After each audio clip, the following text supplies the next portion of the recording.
I'm Dr. Deborah Davis from Pittsburgh Center for Environmental Oncology, and today I want to talk to you about why we know that cell phone signals are absorbed deeply into the brain.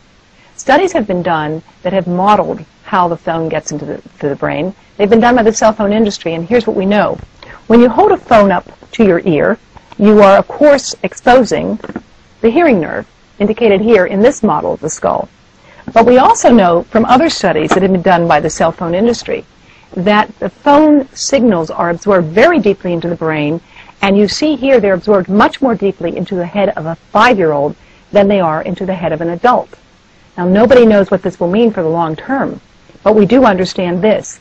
Our brains control every part of our lives, our breathing, our thinking, our feeling, whether we are alive. And the long-term consequences of 9 out of 10 adults using cell phones is something nobody can tell us about at this point.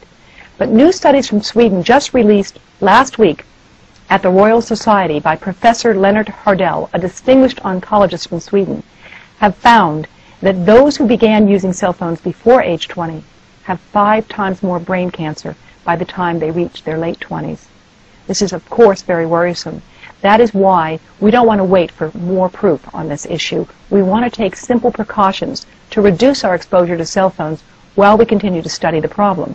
And the Center for Environmental Oncology website has information about how you can use cell phones more safely. For that information, please look at preventingcancernow.org.